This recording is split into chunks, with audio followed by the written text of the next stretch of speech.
All our lives, we've been told that economics is boring. It's dull.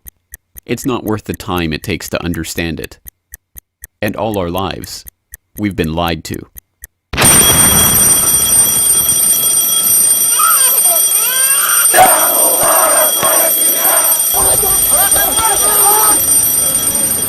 War, poverty, revolution. They all hinge on economics, and economics all rests on one key concept. Money. Money. It is the economic water in which we live our lives. We even call it currency. It flows around us, carries us in its wake, drowns those who are not careful. We use it every day, in nearly every transaction we conduct. We spend our lives working for it, worrying about it, saving it, spending it, pinching it. It defines our social status. It compromises our morals. People are willing to fight, die, and kill for it. But what is it? Where does it come from? How is it created? Who controls it? It is a remarkable fact that, given its central importance in our lives, not one person in 100 could answer such basic questions about money as these. So if you were planning a family, you'd want to know where babies come from. Yeah. And this is a lot about banking. So let me ask you, where does money come from? Where does the money come from? Where does any The money... government prints it. Just print it off. Where does money come from? How is new money created? By labor. People work and produce wealth, and the money is supposed to match that wealth. Where does money come from? Well, I have a pretty different outlook on money. It actually comes from like trees, right? But why is this? How could we be so ignorant about a topic of such importance? Where does money come from is a basic, childlike question. So why is our only response the childlike answer meant as a joke? It grows on trees. Such a profound state of ignorance could not come about naturally. From the time we are children, we are curious about the world and eager to learn about the way it works. And what could lead to a better understanding of the way the world works than a knowledge of money, its creation and destruction? Yet discussion of this topic is fastidiously avoided in our school years and ignored in our daily life. Our monetary ignorance is artificial, a smoke screen that has been erected on purpose and perpetrated with the help of complicated systems and insufferable economic jargon. But it doesn't take an economist to understand the importance of money. Deep down, we all know that the wars, the poverty, the violence we see around us hinges on this question of money. It seems like a 1,000-piece jigsaw puzzle just waiting to be solved. And it is. The puzzle pieces, taken together, create an image of the Federal Reserve, America's central bank and the heart of the country's banking system. Despite its central importance to the economy, relatively few have heard of it, and fewer still know what it is, despite the bank's attempts at self-description. Our economy runs on a complex system of exchange of goods and services, in which money plays a key part. Coin, currencies, savings, and checking accounts, the overall supply of money is managed by the Federal Reserve. Money is the medium through which economic exchanges take place, and money as a standard of value helps us to set prices for goods and services. The job of managing money, monetary policy, is to preserve the purchasing power of the dollar while ensuring that a sufficient amount of money is available to promote economic growth. The Federal Reserve also promotes the safety and soundness of the institutions where we do our banking. It ensures that the mechanisms by which we make payments, whether by cash, check, or electronic means, operate smoothly and efficiently. And in its fiscal role, acts as the banker for the United States government.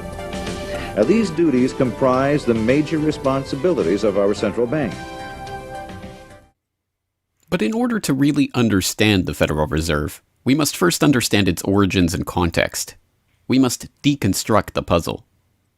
The first piece of that puzzle lies here, in the White House. This is where the Federal Reserve Act, then known as the Currency Bill, was signed into law after passing the House and Senate in late December 1913. The New York Times of Christmas Eve 1913 described the festive scene. The Christmas spirit pervaded the gathering. While the ceremony was a little less impressive than that of the signing of the Tariff Act on October 3rd last in the same room, the spectators were much more enthusiastic and seized every occasion to applaud. There in the White House that fateful December evening, President Wilson signed away the last veneer of control over the American money supply to a cartel, a well-organized gang of crooks so successful, so cunning, so well hidden that even now, a century later, few know of its existence, let alone the details of its operations. But those details have been openly admitted for decades. Of course, just as we have been taught to find economics boring, we have been taught that this story is boring. This is the way the Federal Reserve itself tells it. The United States was facing severe financial problems.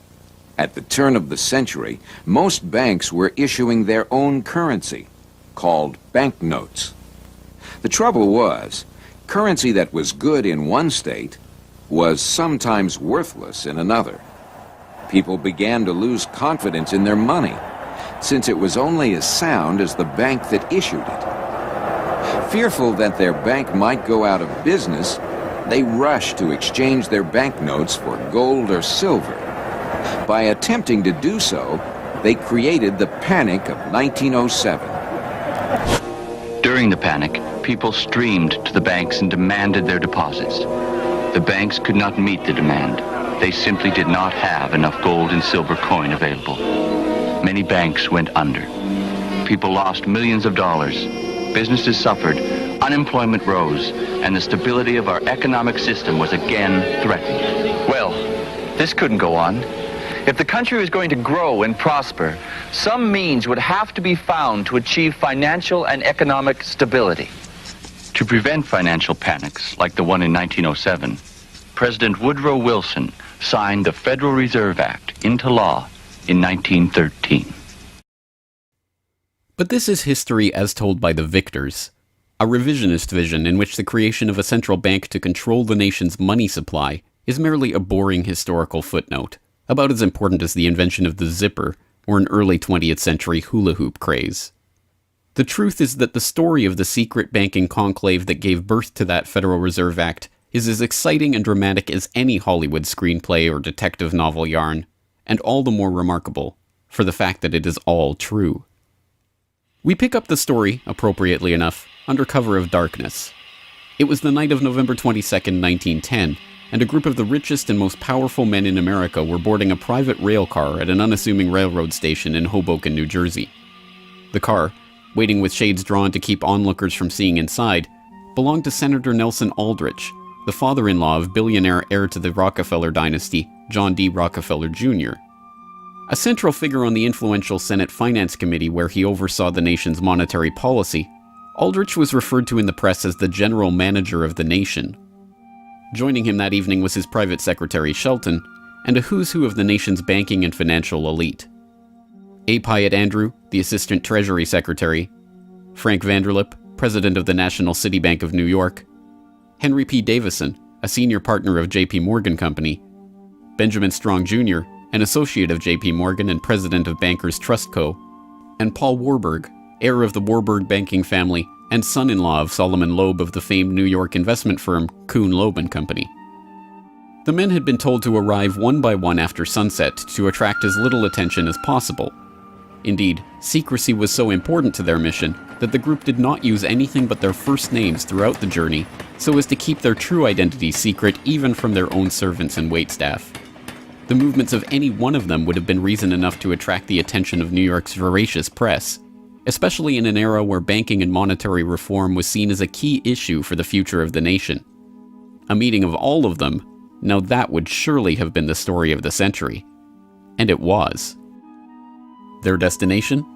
The secluded Jekyll Island off the coast of Georgia, home to the prestigious Jekyll Island Club whose members included the Morgans, Rockefellers, Warburgs, and Rothschilds. Their purpose? Davison told intrepid local reporters who had caught wind of the meeting that they were going duck hunting. But in reality, they were going to draft a reform of the nation's banking industry in complete secrecy. G. Edward Griffin, the author of the best-selling The Creature from Jekyll Island and a longtime Federal Reserve researcher, explains. What happened is that the banks decided that since there was going to be legislation anyway to control their industry, that they wouldn't just sit back and wait and see what happened and cross their fingers that it would be okay. They decided that to do what so many cartels do today, they decided to take the lead, and they would be the ones calling for regulations and reform. They like the word reform, and American people are suckers for the word reform. You just put that into any corrupt piece of legislation, call it reform, and people say, oh, I'm all for reform, and so they vote for it or accept it. So that's what they were doing. They decided, we will reform our own industry. In other words, we will create a cartel, and we will give the cartel the power of government. We'll take our cartel agreement so that we can self-regulate to our advantage, and we'll call it the Federal Reserve Act. And then we'll take this cartel agreement to Washington and convince those idiots there to pass it into law. And that basically was the strategy. It was a brilliant strategy. Of course, we see it happening all the time, and certainly in our own day today, we see the same thing happening in other cartelized industry. Right now, we're watching it unfold in the field of healthcare, but at that time, it was banking, all right? And so the banking cartel wrote their own rules and regulations, called it the Federal Reserve Act, got it passed into law, and it was very much to their liking because they wrote it. And in essence, what they had created is a set of rules which made it possible for themselves to regulate their industry, but they went even beyond that. In fact, it's clear to me when I was reading their letters and their conversations at the time and the debates that they never dreamed that Congress would go along and also give them the right to issue the nation's money supply. I mean, not only were they now going to regulate their own industry, which is what they started out as wanting to do, but they got this incredible gift that they didn't dream would be given to them, although they were negotiating for it. And that was Congress gave them the authority to issue the nation's money.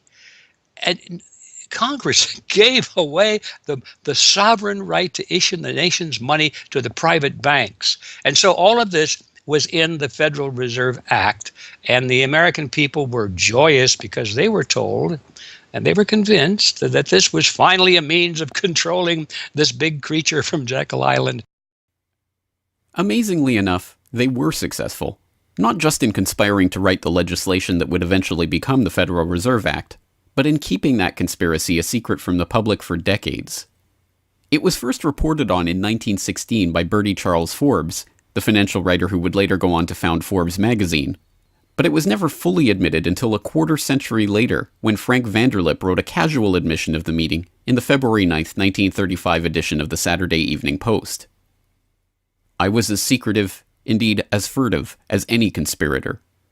I do not feel it is any exaggeration to speak of our secret expedition to Jekyll Island as the occasion of the actual conception of what eventually became the Federal Reserve System. Over the course of their 9 days of deliberation at the Jekyll Island Club, they devised a plan so overarching, so ambitious, that even they could scarcely imagine that it would ever be passed by Congress. As Vanderlip put it, discovery of our plan, we knew, simply must not happen, or else all our time and effort would be wasted.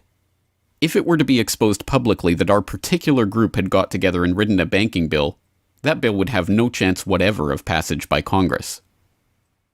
So what precisely did this conclave of conspirators devise at their Jekyll Island meeting? A plan for a central banking system to be owned by the banks themselves, a system which would organize the nation's banks into a private cartel that would have sole control over the money supply itself. At the end of their 9-day meeting, the bankers and financiers went back to their respective offices content in what they had accomplished. The details of the plan changed between its 1910 drafting and the eventual passage of the Federal Reserve Act, but the essential ideas were there. But ultimately, this scene on Jekyll Island, too, is just one piece of a larger puzzle. And like any other puzzle piece, it has to be seen in its wider context for the bigger picture to become visible.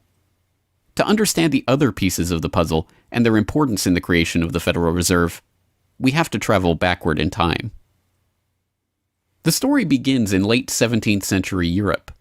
The 9 Years' War is raging across the continent as Louis XIV of France finds himself pitted against much of the rest of the continent over his territorial and dynastic claims.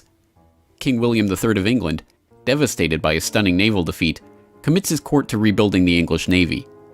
There's only one problem: money. The government's coffers have been exhausted by the waging of the war, and William's credit is drying up. A Scottish banker, William Patterson, has a banker's solution. A proposal to form a company to lend £1 million to the government at 6% plus £5,000 management fee, with the right of note issue. By 1694, the idea has been slightly revised, a £1.2 million loan at 8% plus £4,000 for management expenses, but it goes ahead. The magnanimously titled Bank of England is created. The name is a carefully constructed lie, designed to make the bank appear to be a government entity. But it is not. It is a private bank owned by private shareholders for their private profit, with a charter from the king that allows them to print the public's money out of thin air and lend it to the crown. What happens here at the birth of the Bank of England in 1694 is the creation of a template that will be repeated in country after country around the world. A privately controlled central bank lending money to the government at interest, money that it prints out of nothing. And the jewel in the crown for the international bankers that creates this system is the future economic powerhouse of the world, the United States. In many important respects, the history of the United States is the history of the struggle of the American people against the banksters that wish to control their money. By the 1780s, with colonies still fighting for independence from the crown, the bankers will get their wish. In 1781, the United States is in financial turmoil. The Continental, the paper currency issued by the Continental Congress to pay for the war, has collapsed from overissue and British counterfeiting. Desperate to find a way to finance the end stages of the war, Congress turns to Robert Morris, a wealthy shipping merchant who was investigated for war profiteering just 2 years earlier. Now, as Superintendent of Finance of the United States from 1781 to 1784, he is regarded as the most powerful man in America, next to General Washington. In his capacity as Superintendent of Finance, Morris argues for the creation of a privately owned central bank deliberately modeled on the Bank of England that the colonies were supposedly fighting against.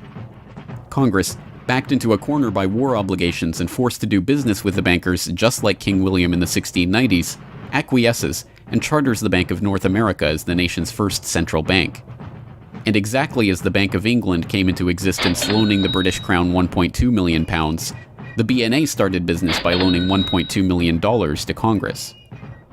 By the end of the war, Morris has fallen out of political favor and the Bank of North America's currency has failed to win over a skeptical public. The BNA is downgraded from a national central bank to a private commercial bank chartered by the state of Pennsylvania. But the bankers have not given up yet. Before the ink is even dry on the Constitution, a group led by Alexander Hamilton is already working on the next privately owned central bank for the newly formed United States of America. So brazen is Hamilton in the forwarding of this agenda that he makes no attempt to hide his aims or those of the banking interests he serves. A national debt, if it is not excessive, will be to us a national blessing, he wrote in a letter to James Duane in 1781. It will be a powerful cement of our union. It will also create a necessity for keeping up taxation to a degree which, without being oppressive, will be a spur to industry. Opposition to Hamilton and his debt-based system for establishing the finances of the U.S. is fierce. Led by Jefferson and Madison, the bankers and their system of debt enslavement is called out for the force of destruction that it is, with Thomas Jefferson writing, "The spirit of war and indictment, since the modern theory of the perpetuation of debt, has drenched the earth with blood and crushed its inhabitants under burdens ever accumulating." Still, Hamilton proves victorious. The first Bank of the United States is chartered in 1791 and follows the pattern of the Bank of England and the Bank of North America almost exactly. A privately owned central bank with the authority to loan money that it creates out of nothing to the government. In fact, it is the very same people behind the new bank as were behind the old Bank of North America. It was Alexander Hamilton, Robert Morris's former aide, who first proposed Morris for the position of financial superintendent, and the director of the old Bank of North America, Thomas Willing, is brought in to serve as the first director of the first Bank of the United States. Meet the new banking bosses, same as the old banking bosses.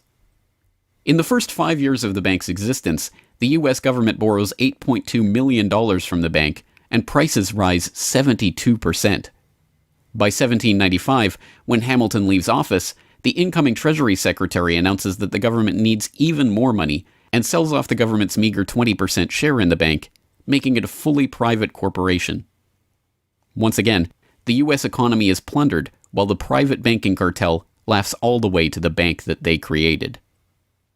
By the time the bank's charter comes due for renewal in 1811, the tide has changed for the money interests behind the bank. Hamilton is dead, shot to death in a duel with Aaron Burr. The bank-supporting Federalist Party is out of power. The public are wary of foreign ownership of the central bank, and what's more, don't see the point of a central bank in time of peace. Accordingly, the charter renewal is voted down in the Senate, and the bank is closed in 1811. Less than a year later, the U.S. is once again at war with England. After 2 years of bitter struggle, the public debt of the U.S. has nearly tripled from $45.2 million to $119.2 million. With trade at a standstill, prices soaring, inflation rising, and debt mounting, President Madison signs the charter for the creation of another central bank, the Second Bank of the United States, in 1816. Just like the two central banks before it, it is majority privately owned and is granted the power to loan money that it creates out of thin air to the government. The 20-year bank charter is due to expire in 1836, but still in his first term, President Andrew Jackson has already vowed to let it die prior to renewal. Believing that Jackson won't risk his chance for re-election in 1832 on the issue, the bankers forward a bill to renew the bank's charter in July of that year, 4 years ahead of schedule.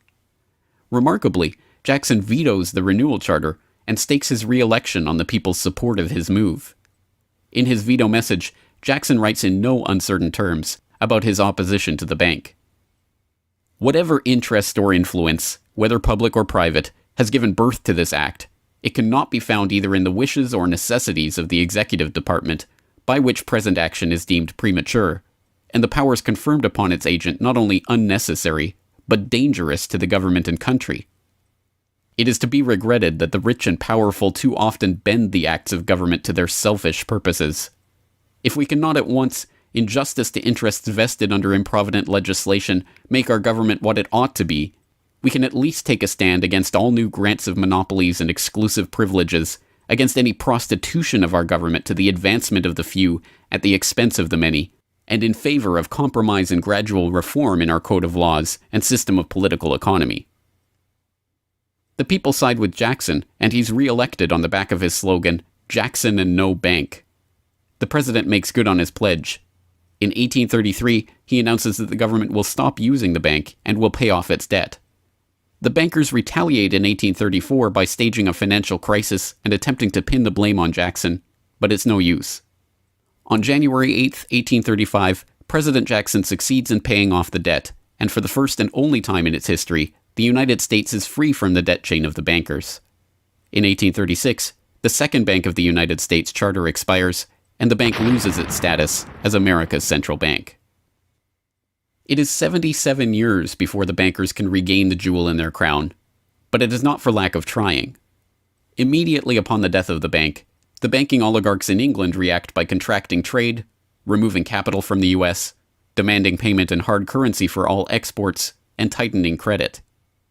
This results in a financial crisis known as the Panic of 1837, and once again Jackson's campaign to kill the bank is blamed for the crisis. Throughout the late 19th century, the United States is rocked by banking panics brought about by wild banking speculation and sharp contractions in credit. By the dawn of the 20th century, the bulk of the money in the American economy has been centralized in the hands of a small clique of industrial magnates, each with a near monopoly on a sector of the economy. There are the Astors in real estate, the Carnegies and the Schwabs in steel, the Harrimans, Stanfords, and Vanderbilts in railroads, the Mellons and the Rockefellers in oil. As all of these families start to consolidate their fortunes, they gravitate naturally to the banking sector. And in this capacity, they form a network of financial interests and institutions that centered largely around one man, banking scion and increasingly America's informal central banker in the absence of a central bank, John Pierpont Morgan. John Pierpont Morgan, or Pierpont as he prefers to be called, is born in Hartford, Connecticut in 1837 to Junius Spencer Morgan, a successful banker and financier. Morgan rides his father's coattails into the banking business, and by 1871 is partnered in his own firm, the firm that was eventually to become J.P. Morgan and Company. It is Morgan who finances Cornelius Vanderbilt's New York Central Railroad.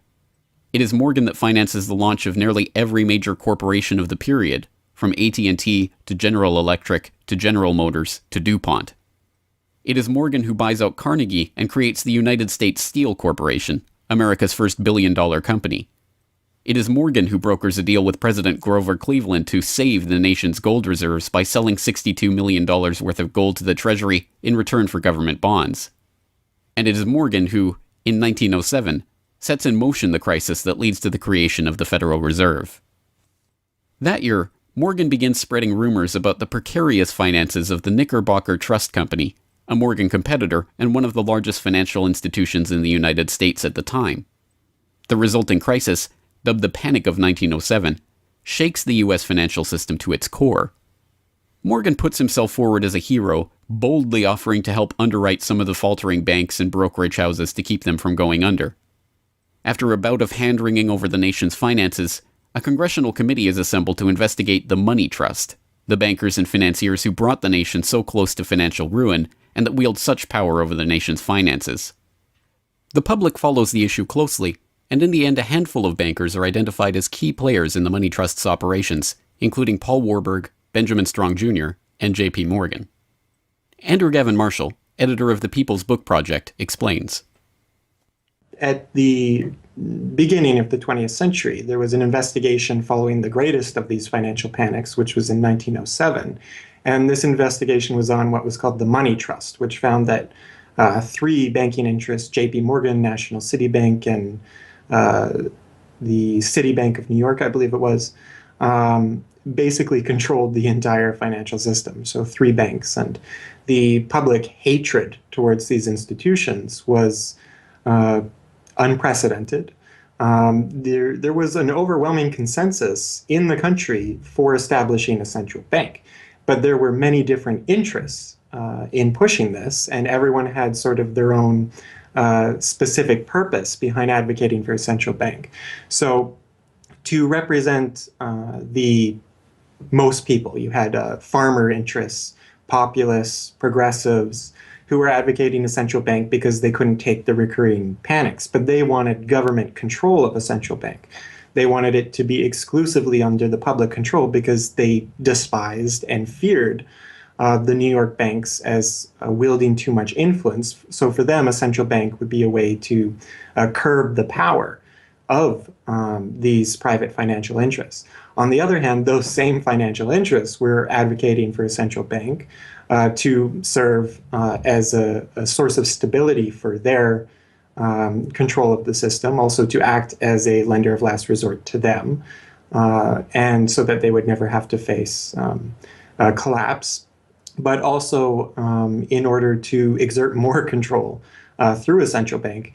The private New York banking community wanted a central bank under the exclusive control of them. There's a shocker. So you had all these various different interests which converged. Of course, the most influential happened to be the New York financial houses, which were more aligned with European financial houses than they were with any other element in American society. The main individual behind the founding of the Federal Reserve was Paul Warburg, who was a partner with Kuhn, Loeb and Company, European banking house. His brothers were prominent bankers in Germany at that time, and he had, of course, close connections with every major financial and really big industrial firm in the United States, and most of those existing in Europe. And he was discussing all these ideas with his fellow compatriots in advocating for a central bank. In 1910, Warburg got the support of a senator named Senator Aldrich, whose family later married into the Rockefeller family.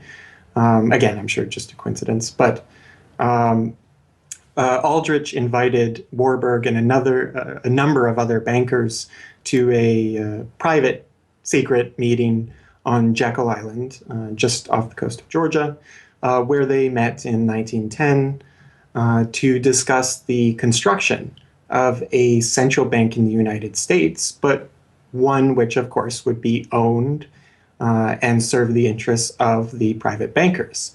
Aldrich then, in 1911, presented this as the Aldrich Plan or the Aldrich Bill in the US Congress, and it was actually voted out. The public, suspicious of Senator Aldrich's banking connections, ultimately reject the Jekyll Island Cabal's Aldrich Plan. The cabal does not give up, however. They simply revise and rename their plan, giving it a new public face, that of Senator Robert Owen and Representative Carter Glass. In the end, the money trust that was behind the Panic of 1907 uses the public's own outrage against them to complete their consolidation of control over the banking system. The newly retitled Federal Reserve Act is signed into law on December 23, 1913, and the Fed begins operations the next year.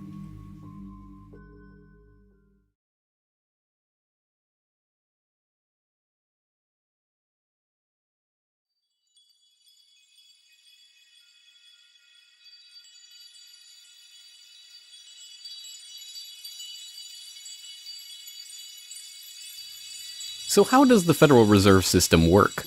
What does it do? Who owns and controls it? These are the basic questions that would get to the heart of the fundamental question, what is money? And that is why the answer to these questions have been shrouded in impenetrable economic jargon. Even the Federal Reserve's own educational propaganda, which has an unusual tendency towards cutesy animation and talking down to its audience, has a difficult time summarizing the Fed's mission and responsibilities.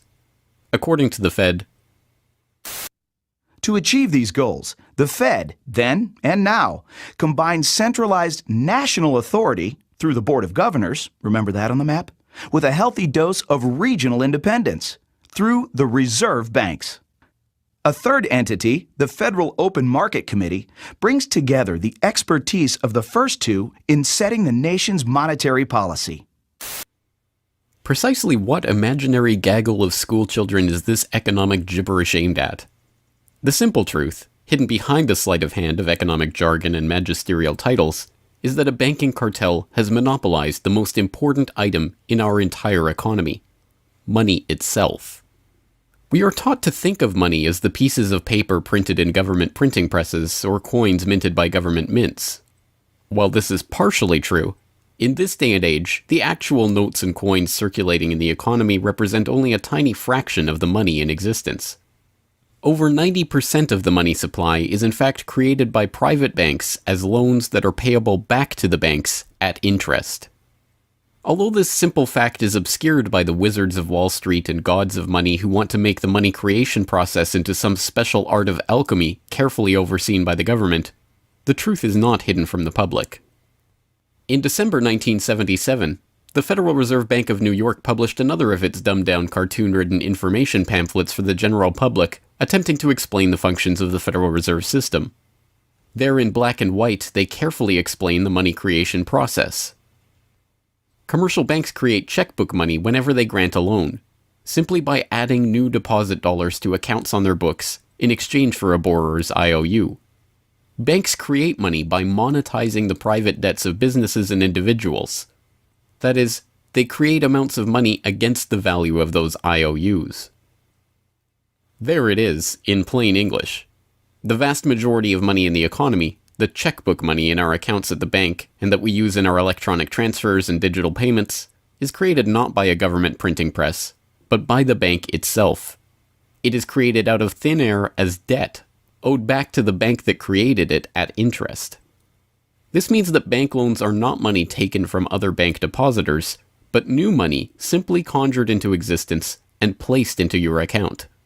And the bank is able to create much more money than it has cash to back up those deposits. The Fed claims to be the entity overseeing and backing up the banking industry. It was established, according to its own propaganda, to stabilize the system and prevent bank runs like the Panic of 1907 from happening again.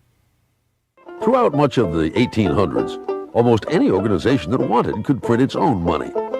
As a result, many states, banks, and even one New York druggist did just that. In fact, at one time, There were over 30,000 different varieties of currency in circulation. Imagine the confusion. Not only were there multitudes of currencies, some were redeemable in gold and silver, others were backed by bonds issued by regional governments.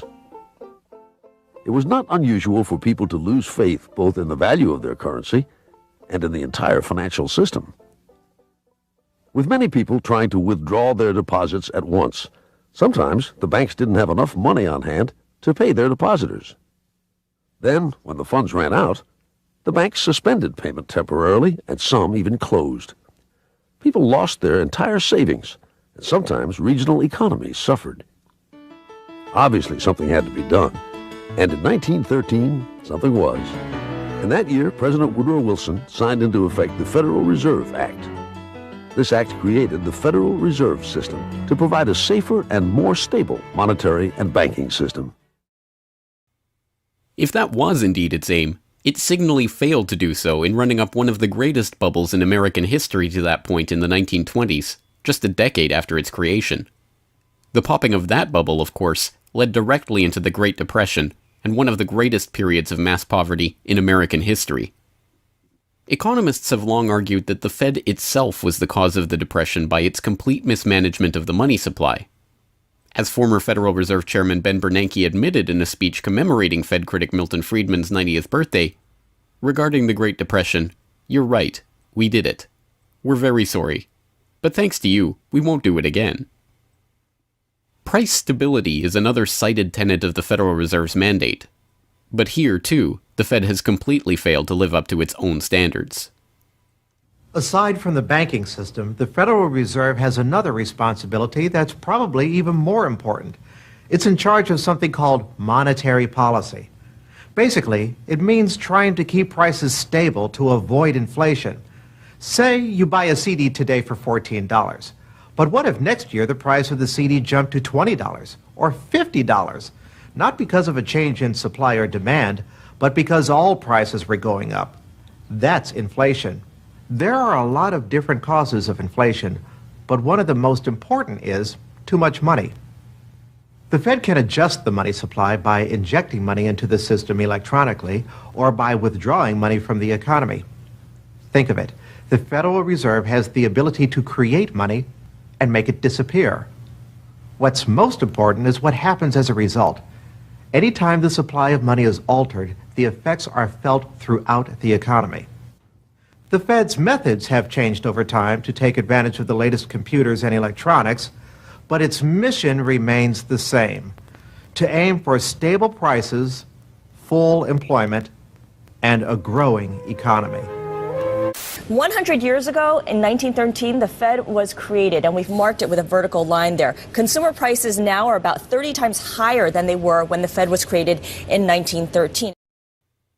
Paper money, too, is the responsibility of the Federal Reserve. Hence, the dollars in circulation are not Treasury notes, not bills of credit, but Federal Reserve notes, debt-based notes backed up, ultimately, by the government's own promise to pay. It's sovereign bonds backed up by the taxpayers themselves. At one time, the Federal Reserve banks were legally required to keep large stockpiles of gold in reserve to back up these notes. But that requirement was abandoned, and today the notes are backed up mostly by government securities. The Fed no longer keeps any actual gold on its books, but gold certificates issued by the Treasury and valued not at the spot price of $1,300 per troy ounce, but an arbitrarily fixed statutory price of $42 2/9 per ounce. But I do have one question. During the crisis or any time that you're aware of, has the Federal Reserve or Treasury participated in any gold swaps arrangements? The Federal Reserve does not own any gold at all. We have not owned gold since 1934. So we have not engaged in any gold swaps. But it appears on your balance sheet that you hold gold. What appears on our balance sheet is gold certificates. When we turned before 1934, the Federal Reserve did own gold.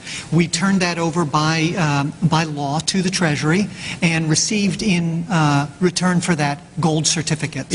If the Treasury entered into, because under the Exchange Stabilization Fund, I would assume they probably have the legal authority to do it. They wouldn't be able to do it then because you have the securities for essentially all the gold? No, we have no interest in the gold that is owned by the Treasury. We have simply an accounting document that is called gold certificates that represents the value at a statutory rate and still that we gave to the Treasury in 1930. And still measured at $42 an ounce, which makes no sense whatsoever. Clearly, there is a discrepancy between what we are led to believe is motivating the Fed and what it actually does. To understand what the Fed is actually intended to do, it's first important to understand that the Federal Reserve is not a bank per se, but a system. This system codifies, institutionalizes, oversees, and undergirds a form of banking called fractional reserve banking, in which banks are allowed to lend out more money than they actually have in their vaults. The whole process starts, the process of decay and corruption starts with something called fractional reserve banking. That's the technical name for it. And what that really means is that as the banking institution developed over several centuries, starting, of course, in Europe, it developed the practice of legalizing a certain dishonest accounting procedure. In other words, in the very, very beginning, if you want to go all the way back, people would bring their gold or silver to the banks for safekeeping. And they say, give us a paper receipt. And we don't want to guard our silver and our gold because, people could come in the middle of the night and they could kill us or tie us up and threaten us, and they'll get our gold and silver, so we can't really guard it. We'll take it to the bank and have them guard it, and we just want a paper receipt so that we can take the receipt back and get our gold anytime we want. And so in the beginning, money was receipt money. They could then, instead of changing or exchanging the gold coins, they could exchange the receipts, and people would accept the receipts just as well as the gold, knowing they could get the gold. And so these paper receipts being circulated were, in essence, the very first examples of paper money. Well, the banks learned early on that game that here they were sitting on this pile of gold and all these paper receipts out there. People weren't bringing the receipts in anymore. Very few of them, maybe 5%, maybe 7% of the people would bring in their paper receipts and ask for the gold. So they said, why don't we just sort of give more receipts out than we have gold? They'll never know because we only are asked at the best 7% of it, so we can create more receipts for gold than we have, and we can collect interest on that because we'll loan that into the economy and we'll charge interest on this money that we don't really have. And it's a pretty good gimmick, don't you think? And well, yeah, of course. And so that's how fractional reserve banking started. And now it's institutionalized, and they teach it in school. No one ever questions the integrity of it or the ethics of it. They say, well, that's the way banking works. And isn't it wonderful that we now have this flexible currency and we have prosperity and all of this sort of thing? So it all starts with this concept of fractional reserve banking. And the trouble is with that is it works most of the time, but every once in a while, there are a few ripples that come along that are a little bit bigger than the other ripples, and maybe one of them is a wave, and more than 7% will come in and ask for their gold. Maybe 20% will come in, or 30%. And well, now the banks are embarrassed because the fraud is exposed. They say, well, we don't have your gold. What do you mean you don't have my gold? I gave it to you and put it on deposit, and you said you'd safeguard it. Well, we don't have it. We loaned it out. So then the word gets out, and everybody and their uncle comes and lines up for their gold. And of course, they don't have it, and the banks are closed. They have bank holidays, and the banks are embarrassed. They go out of business. People lose their savings, and you have these terrible banking crashes that were ricocheting all around the world prior to this time. And that's what caused the concern. One of the things that caused the concern of the American people, they didn't want that anymore. They wanted to put a stop to that. And that was the whole purpose, supposedly, of the Federal Reserve System, was to put a stop to that. But since the people who designed the plan to put a stop to it were the very ones who were doing it in the first place, you can not be surprised that their solution was not a very good one insofar as the American people were concerned. Their solution was to expand it. Not to control it, but to expand it. See, prior to that time, this little game of fractional reserve banking was localized at the state level. Each state was doing its own little fractional reserve banking system.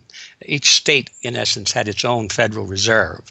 Central banks were authorized by state law to do this sort of thing, and that was causing all this problem. And so the Federal Reserve came along and said, well, no, we're not going to do this at the state level anymore because look at all the problem it's causing. We're going to consolidate it all together, and we're going to do it at the national level. The key to this system, of course, is who controls this incredible power to regulate the economy by setting reserve requirements and targeting interest rates. The answer to this question, too, has been deliberately obscured. The Federal Reserve System is a deliberately confusing mishmash of public and private interests, reserve banks, boards and committees, centralized in Washington and spread out across the United States. So you have the Federal Reserve Board in Washington, appointed by the president. That's the only part of this system that is directly dependent upon the government for input. That's the federal part, that the government, the president specifically, gets to choose a few select governors. The 12 regional banks, the most influential of which is the Federal Reserve Bank of New York, essentially based in Wall Street to represent Wall Street, is representative of the major Wall Street banks who own shares in the private, not federal, but private Federal Reserve Bank of New York. All the other regional banks are also private banks. They vary according to how much influence they wield. But the Kansas City Fed is influential, the St. Louis Fed, the Dallas Fed. But the New York Fed is really the center of this system. And precisely because it represents the Wall Street banks who appoint the leadership of the New York Fed. So the New York Fed has a lot of public power, but no public accountability. It has no oversight. It does not answer to Congress the way that the chairman of the Federal Reserve Board of Governors does. And even then, the chairman of the Federal Reserve Board, who is appointed by the president, does not answer to the president. He does not answer to Congress. He goes to Congress to testify, but the policy that they set is independent. So they have no input from the government. The government can't tell them what to do, legally speaking. And of course, they don't. Do you think it would cause problems for the Fed or for the economy if that legislation was to pass? My concern about the legislation is that if the GAO is auditing not only the operational aspects of our programs and the details of the programs, but is making judgments about our policy decisions, that would effectively be a takeover of monetary policy by the Congress, a repudiation of the independence of the Federal Reserve, which would be highly destructive to the stability of the financial system, the dollar, and our national economic situation. The Federal Open Market Committee is responsible for setting interest rates. Now, this committee, which is enormously powerful, has as its membership the governor and vice chair of the Federal Reserve Board. But the Federal Open Market Committee, most of the membership is the presidents of the regional Federal Reserve banks representing private interests. So they have significant input into setting the interest rates. Interest rates are not set by a public body, they're set by private financial and corporate interests. And that's whose interests they serve, of course.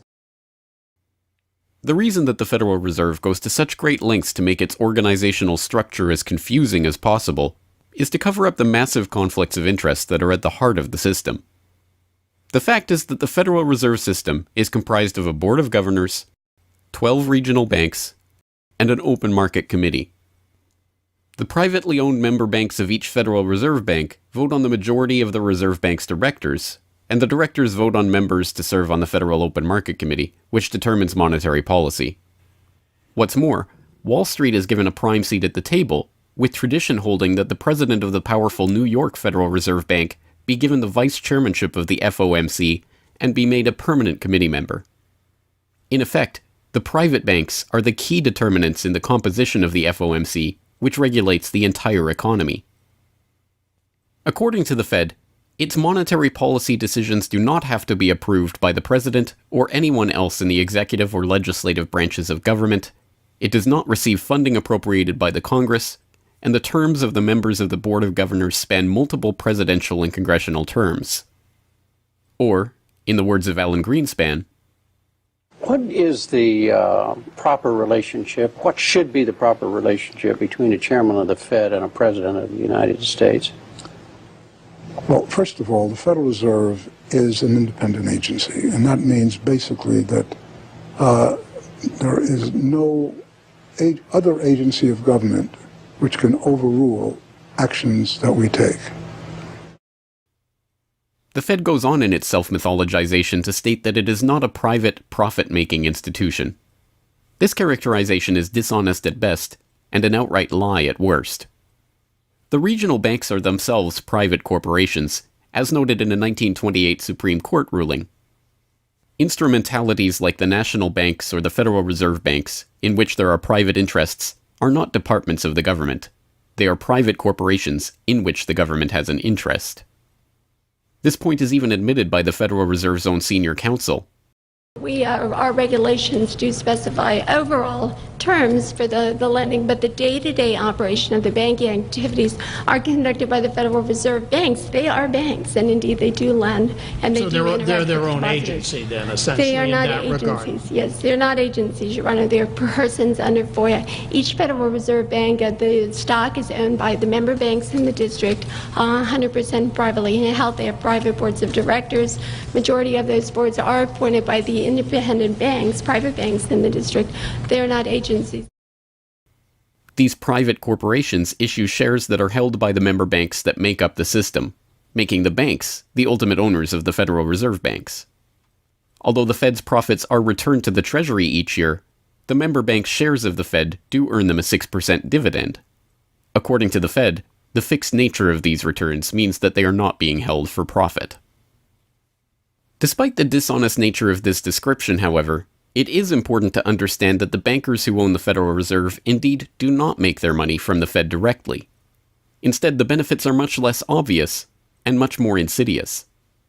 The simplest way that this can be understood is that, as a century of history and the specific example of the last financial crisis shows, the Fed was used as a vehicle to bail out the very bankers who own the Fed banks in the most obvious example of fascistic collusion imaginable. A handful of financial institutions have enriched themselves as a result of institutional speculation on a large scale, as well as manipulation of the market. And secondly, what they have done is that they have then gone to their governments and said, well, we are now in a very difficult situation and you need to lend us, you need to give us money so that we can retain the stability of the financial system. And who actually lends the money or brokers the public debt? The same financial institutions which are the recipients of the bailout. Okay, and so what you have is a circular process. It's a diabolical process.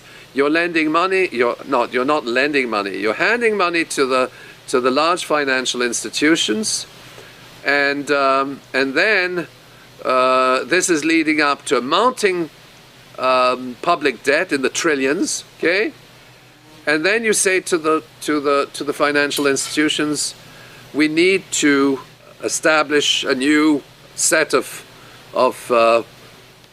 treasury bills and government bonds, etc., which of course are sold to the public, but they are always brokered through the financial institutions, which establish their viability and so on and so forth. And the financial institutions will probably buy part of this public debt. So that in effect what the government is doing is financing its own indebtedness through the bailouts. It hands money to the banks, but to hand the money to the banks, it becomes indebted to those same financial institutions, and then it says, well, we now have to emit large amounts of public debt. Please, can you help us? And then the banks will say, well, your books are not quite in order. And then the government will say, well, obviously they're not in order because we've just we've just handed you $1.4 trillion of bailout money, and we're now in a very difficult situation, so we need to borrow money from the people who are, in fact, the recipients of the bailout. So this is really what we're dealing with. We're dealing with a circular process. The 2008 crisis and subsequent bailouts are merely the latest and most brazen examples of the fundamental conflicts of interest at the heart of America's privately owned central banking system. Beginning with the collapse of Lehman Brothers in September of that year, the Federal Reserve embarked on an unprecedented program of bailouts and special zero-interest lending facilities for the very banks that had caused the subprime meltdown in the first place. By the cartelization of the Federal Reserve structure, and thus not by accident, it was the very bank presidents who had overseen their banks' lending practices that ended up in the director positions of the Federal Reserve banks that voted on where to direct the trillions of dollars in bailout money. And unsurprisingly, they directed it toward their own banks. A stunning 2011 Government Accountability Office report examined $16 trillion of bailout facilities extended by the Fed in the wake of the crisis and exposed numerous examples of blatant conflicts of interest. Jeffrey Immelt, chief executive of General Electric, served as a director on the board of the Federal Reserve Bank of New York. At the same time, the Fed provided $16 billion in financing to General Electric. JP Morgan Chase chief executive Jamie Dimon, meanwhile, was also a member of the board of the New York Fed during the period that saw $391 billion in Fed emergency lending directed to his own bank. In all, Federal Reserve Board members were tied to $4 trillion in loans to their own banks. These funds were not simply used to keep these banks afloat, but actually to return these Fed-connected banks to a period of record profits in the same period that the average worker saw their real wages actually decrease and the economy on Main Street slow to a standstill. Ben Bernanke, at that time the chairman of the Federal Reserve Board of Governors, was confronted about these conflicts of interest by Senator Bernie Sanders upon the release of the GAO report in June 2012. Senator, you raised an important point, which is that this is not something the Federal Reserve created. This is in the statute. Congress in the Federal Reserve Act said this is the governance of the Federal Reserve, and more specifically that bankers would be on the board. And 6 out of 9. Sorry? 6 out of 9 in the regional banks are come from the banking industry. That's correct, and that is in the law. And right. I'll answer your question, though. The answer to your question is that Congress set this up. We have tried, I think we've made it into something useful and valuable. We do get information from it. But if Congress wants to change it, of course, we will work with you to find alternatives. Bernanke is completely right. These conflicts are, in fact, a part of the institution itself. A structural feature of the Federal Reserve that was baked into the Federal Reserve Act itself over 100 years ago by the bankers who conspired to cartelize the nation's money supply.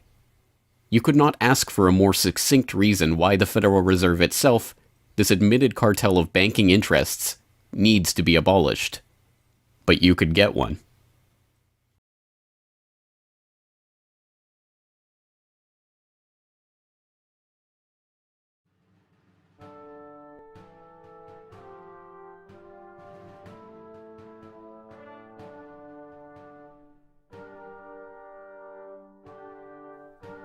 We now know that for centuries, the people of the United States have been at war with the international banking oligarchs. That war was lost, seemingly for good, in 1913 with the creation of the Federal Reserve. With the passage of the Federal Reserve Act, President Woodrow Wilson consigned the American population to a century in which the money supply itself has depended on the whims of the banking cabal. A century of booms and busts, bubbles and depressions, has led to a wholesale redistribution of wealth toward those at the very top of the system. At the bottom, the masses toil in relative poverty, single-income households becoming double-income households out of necessity, their quality of life being slowly eroded as the Federal Reserve notes that pass for dollars are themselves devalued. Worse yet, the fraud itself perpetuates Alexander Hamilton's persistent myth that a national debt is necessary at all. The U.S. is now locked into a system whereby the government issues bonds to generate the funds for their operations, bonds that are backed up by the taxation of the public's own labor. The perpetrators of this fraud, meanwhile, remain in the shadows, largely ignored by a general public that could instantly recognize the latest Hollywood heartthrob or pop idol, but have no clue what the head of Goldman Sachs or the New York Fed does, let alone who they are. This cabal bear allegiance to no nationality, no philosophy or creed, no code of ethics. They are not even motivated by greed, but power. The power that the control of the money supply inevitably brings with it. After a person has all the money in the world that you could possibly use to buy anything you want, what's left to capture your imagination? And the answer, of course, is power. Power over people. Now, money is power over people, but there's another power over people as well, and that is the political power, the social power. And I think this has now become the dominant driving force of these people. They've already got the money. They've got it locked down. Now they're striving for this new world order, as their name for it. They want all of the world into one political unit, which they dominate, not only with money, but with military and psychological means and education and media and propaganda. They want total control over every human on the planet. And by golly, they're moving pretty rapidly in that direction. It did not take long for this lust for power to rear its head. In 1921, just 7 years after the Fed began operations, the same JP Morgan-connected banking elite that founded the Federal Reserve incorporated an organization called the Council on Foreign Relations with the goal of taking over the foreign policy apparatus of the United States, including the State Department. In this quest, it was remarkably successful. Although there are only about 4,000 members in the organization today, its membership has included 21 Secretaries of Defense, 18 Treasury Secretaries, 18 Secretaries of State, 16 CIA directors, and many other high-ranking government officials, military officers, business elite, and, of course, bankers. The first director of the CFR was John W. Davis, J.P. Morgan's personal lawyer and a millionaire in his own right. Together with its sister organizations in Britain and elsewhere around the world, these groups would work together toward what they called a New World Order of total financial and political control directed by the bankers themselves. As Carroll Quigley, noted Georgetown historian and mentor of Bill Clinton, wrote in his 1966 work, Tragedy and Hope, A History of the World in Our Time, the powers of financial capitalism had a far-reaching aim, nothing less than to create a world system of financial control in private hands, able to dominate the political system of each country and the economy of the world as a whole. This system was to be controlled in a feudalist fashion by the central banks of the world acting in concert, by secret agreements arrived at in frequent private meetings and conferences. The apex of the system was to be the Bank for International Settlements in Basel, Switzerland, a private bank owned and controlled by the world's central banks, which were themselves private corporations. This is why the bankers and their partners in government and business conspired to bring about the 2008 crisis. Not for the pursuit of money, but power. In the same way the bankers used the panic of 1907 to consolidate their control over the money supply, they hope to use the 2008 crisis and subsequent panics, which they themselves have created, to consolidate their political control. The International Summit for the Global Financial Crisis has been expanded from G7 to G20 because the leading 7 developed countries cannot solve the crisis alone. This expanded meeting raises the question whether a new global financial system will be created. So is this some sort of a new world order, which Gordon Brown kind of alluded to? British Prime Minister Gordon Brown has described the quote-unquote guiding principles to be addressed at the summit. They are transparency, sound banking, responsibility, integrity, and get this, global governance, unquote. I think a new world order is emerging, and with it the foundations of a new and progressive era of international cooperation. The inevitable conclusion, one that flows necessarily from the true understanding of this situation, is that the Federal Reserve System needs to be consigned to the dustbin of history. After a century of enslavement, it is time for the American public to finally throw off the bankers' debt chains. If there was ever a point in human history to start questioning alternatives, this would be it. And to think that where we are and simply say, oh, well, this is the best of our options. How many of the best options lead to self-destruction? Doesn't sound like a best option. I think that with a world of 7 billion people, we can probably come up with something better than a system in which a few thousand people benefit so much at the expense of everything else on this world, and at the expense of the potential for the future of mankind. They're leveraging our future.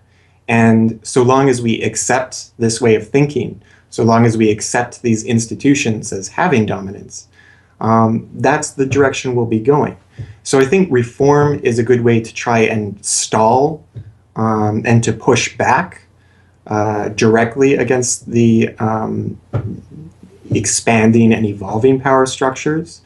But radical change is what's really needed, and that has to be built from the bottom up. But I think that these two processes can and should go together in parallel.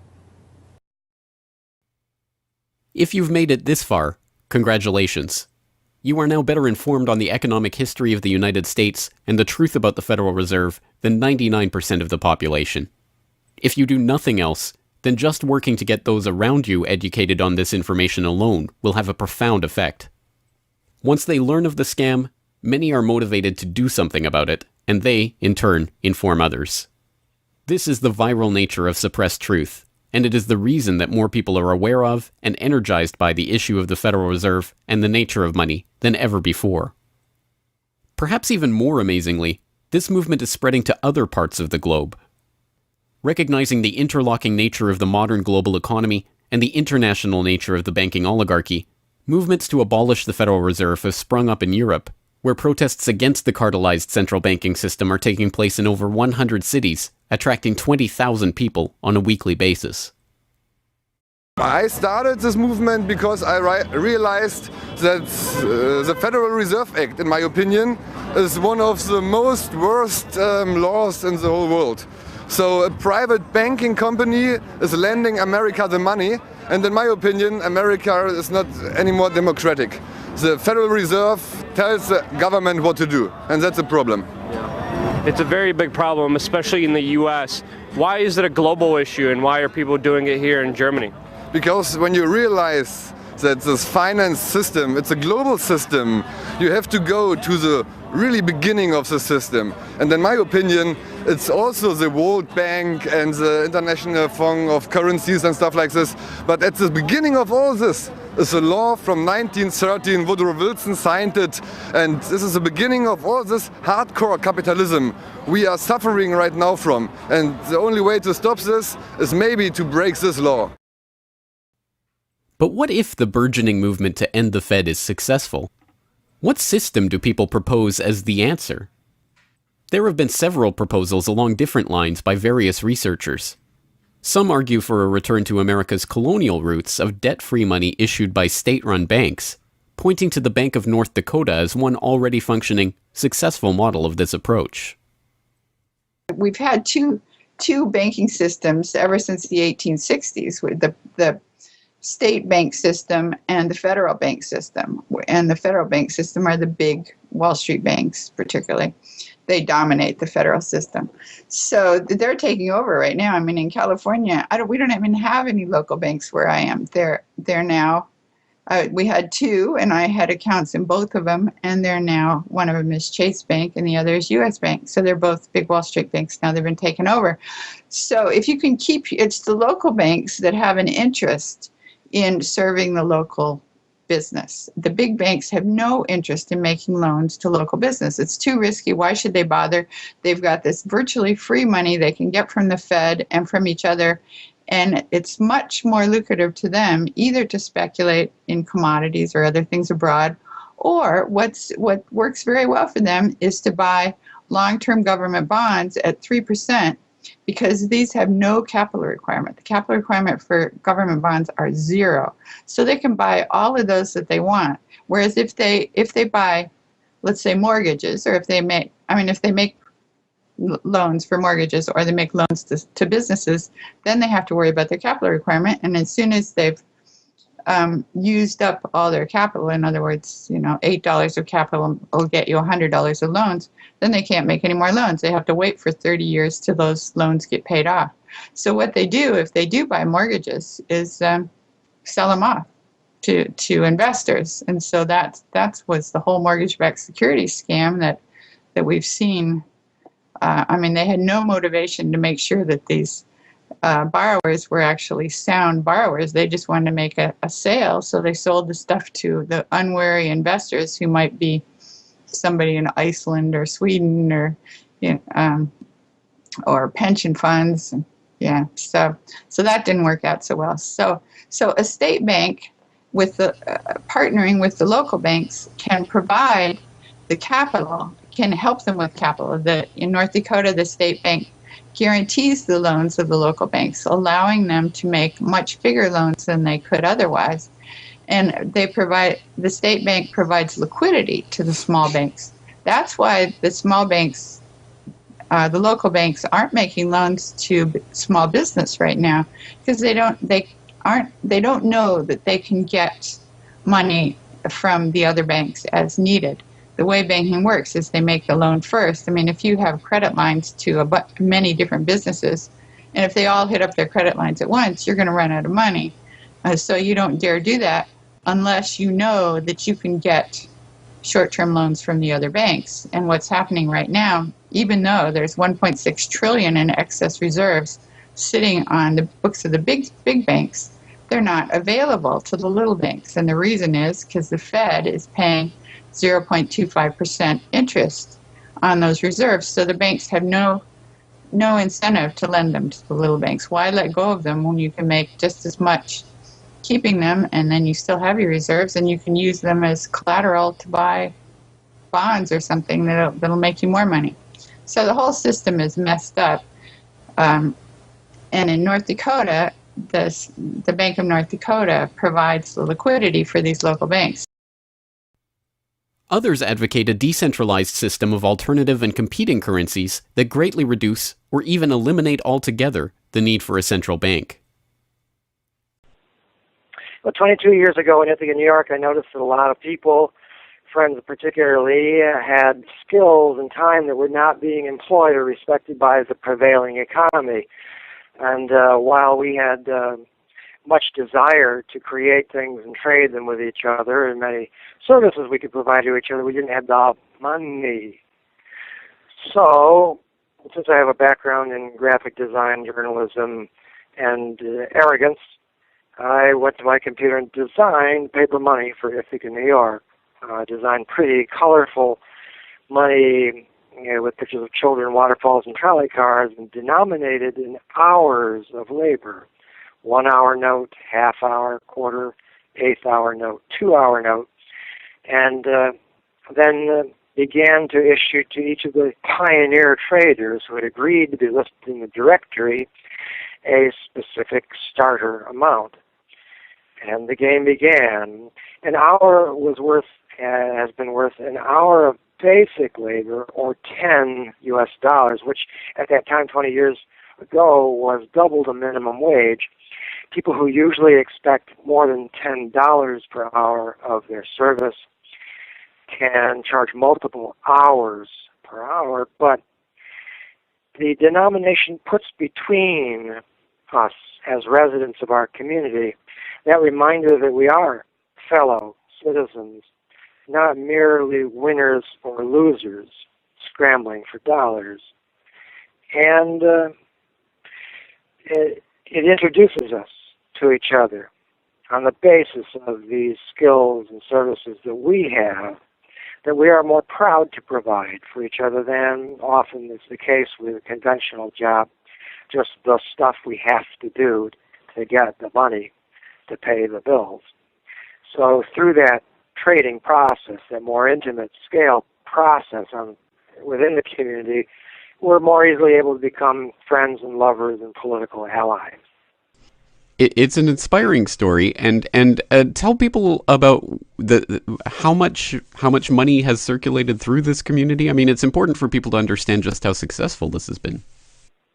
Because we're not a computer system, we don't have a specific volume of trading recorded, but by the grapevine, by phone surveys, and over the years watching the money move, we were able to guess very reliably at several $1 million equivalent of this money has transacted over those years, making loans without charging interest up to $30,000 value, which is the fundamental monetary revolution in our system. Then as well, making grants of the money to over 100 community organizations. Some argue for currencies whose mathematical nature prevent them from being merely conjured into existence whenever a federal government wants to wage another war of aggression or forge another link in the seemingly endless train of governmental tyranny and abuse. What people have to understand about Bitcoin is that it's a completely decentralized network. There's no central server, there's no controlling company, there's no office.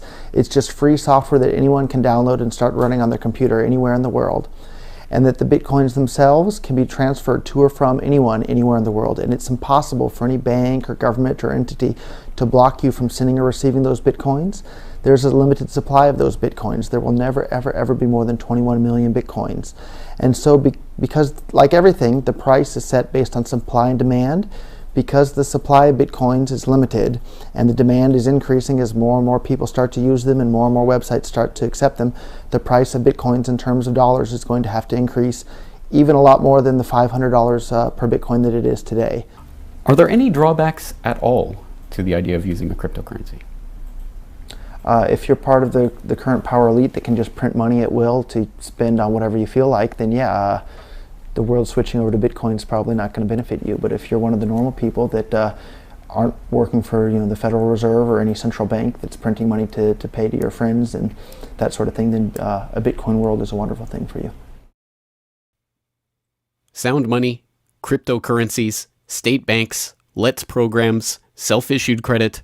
These and many other solutions have all been proposed, and many of them are in use in different localities today.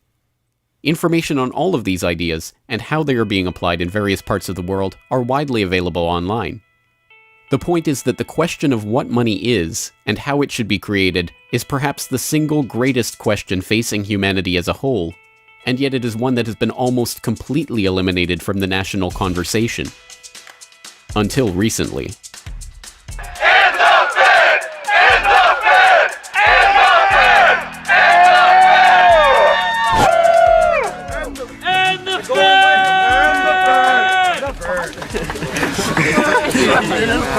It's not even real paper. What the hell? We need some hands here. And the Fed! And the Fed! And the Fed!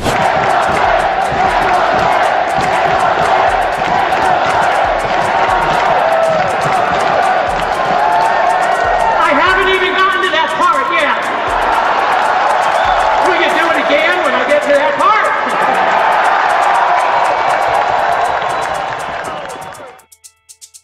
And so the rest of the story is now in our hands. Once we understand the scam that has taken place, the gradual consolidation of wealth and power in the hands of an elite few banking oligarchs, and the growing impoverishment of the masses, all in the name of banking funny money created out of nothing and loaned to the public at interest, we can choose to get active or to do nothing at all. For those who choose to get active, there are some steps that you can take to help change the course of the system.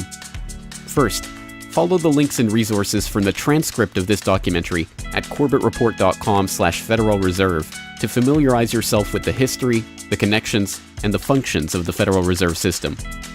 If you can't explain this material to yourself, then you will never be able to teach it to others. Secondly, begin reaching out to others to bring them up to speed on the issue.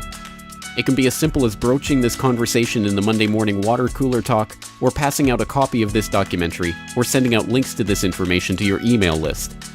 Insert this topic into your conversations. When people start talking about the national debt, or the state of the economy, or other political talking points, get them to question the roots of these issues, and why there is a national debt at all. Thirdly, when you are able to find or create a group of like-minded people in your area who are engaged with the issue, start a study group on the issue and its solutions. The study group can help source alternative or complementary currencies in the local area, or, if none exist already, The group can form the basis for a community of local businesses and customers who are willing to start experimenting with ways to wean themselves off of the Federal Reserve notes. Fourthly, use the resources at corbettreport.com, including the Federal Reserve information flyer, or hold DVD screenings to attract interest in your group and draw others into studying the true nature of the monetary system.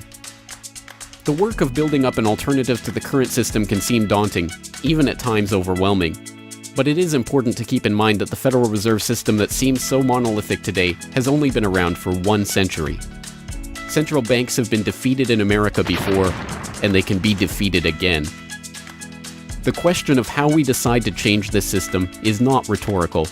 It will either be answered by an informed, engaged, active population working together to create viable alternatives and to dismantle the current system, or it will be answered by the same banking oligarchy that has been controlling the money supply, and indeed the lifeblood of the country, for generations. Now, 1 century after the creation of the Federal Reserve System, we have a choice to make.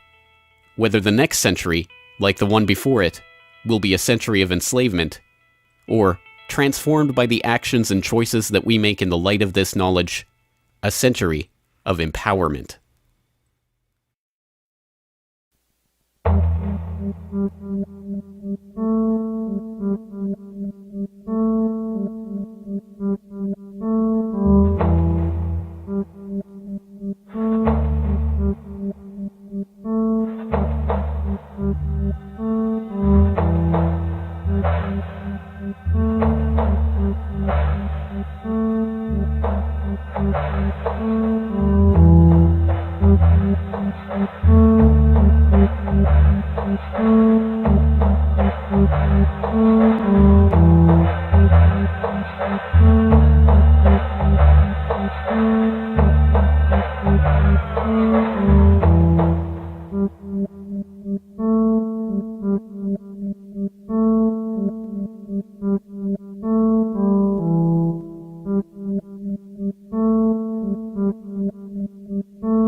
Hello, this is James Corbett of CorbettReport.com, the writer, producer, director, narrator, and just about everything else you can imagine with regards to the documentary that you just finished watching, Century of Enslavement, The History of the Federal Reserve.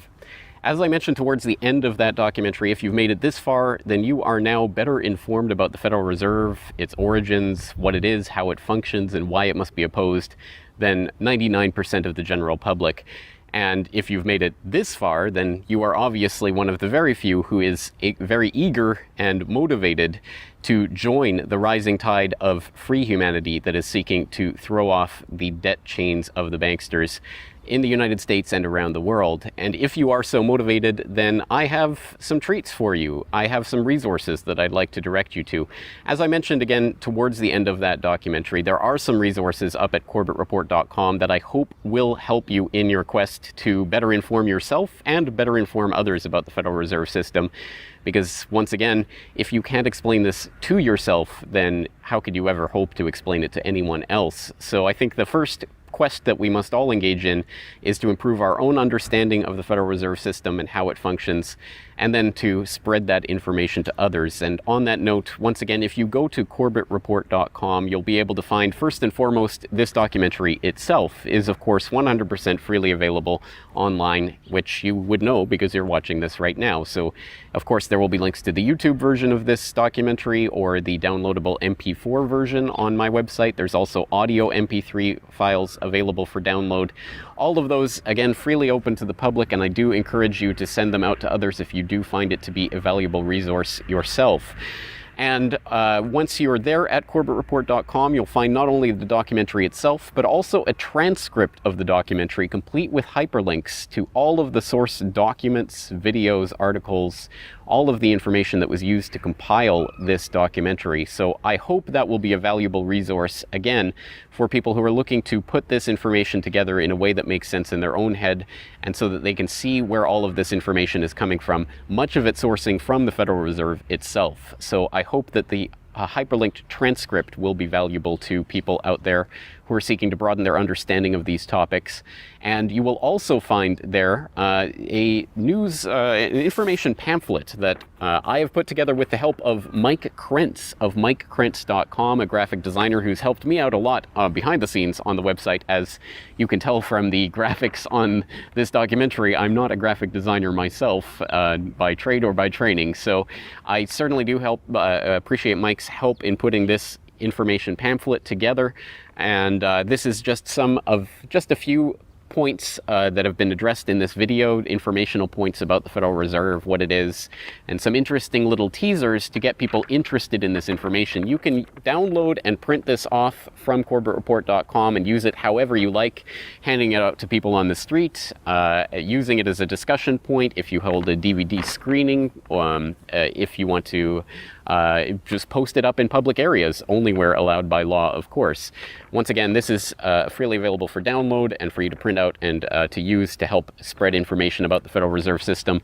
And it's available both in color and black and white and should print nicely onto standard 8.5 by 11 letter size paper. So that will all be up there at the website, along with, of course, an actual DVD version of this documentary. Once again, if you do find this information useful, then I hope you will try to spread it to others. There are a lot of people who prefer the online link, but there will be some people who you cannot reach online. For those people, and for yourself, if you so desire, here is a physical hard copy that you can order from CorbettReport.com for 2,000 Japanese yen. That's about 20 Federal Reserve notes. Because unfortunately, we are trapped in this debt-based bankster-led system. So we do all require these pieces of paper in order to put a roof over our head and food on the table, myself included. So your support is obviously greatly appreciated. And for that 2,000 Japanese yen, about 20 Federal Reserve notes, you'll receive this documentary. Disc 1 containing the documentary itself. Disc 2, the full 1-hour interview with G. Edward Griffin. So I think, again, a valuable resource for people who are looking for more information about the Federal Reserve. So that's available at CorbettReport.com, along with all of this that we've talked about here, the information pamphlet, the hyperlink transcript, all of the various formats this is available in. Once again, I've tried to make this as straightforward as possible and also as detailed as possible so that you can start to further your own exploration and understanding of this system that we're facing. Once again, of course, any way that you choose to get this information out to others is greatly appreciated, but if you do want to send the Corbett Report links around, the best one to use is CorbettReport.com/Federal Reserve. That will have the documentary in the YouTube format, it will have the downloadable MP3 and MP4 formats, it will have the transcript, it will have the downloadable information pamphlet, and it will also have a link to buy the DVD. So all of that will be there at CorbettReport.com/Federal Reserve. Please send people there if you're going to send people anywhere. So once again, I really do salute you for taking time out of your busy day, out of your schedule, to devote yourself to watching and learning and understanding this material, and to helping spread this information and awareness to others, because it is only together that we will ever be able to form the movement that will ultimately turn the tide against the banksters and defeat the Federal Reserve and all of the similarly privately controlled central banks all around the world. So once again, thank you for your time and attention. I'm James Corbett.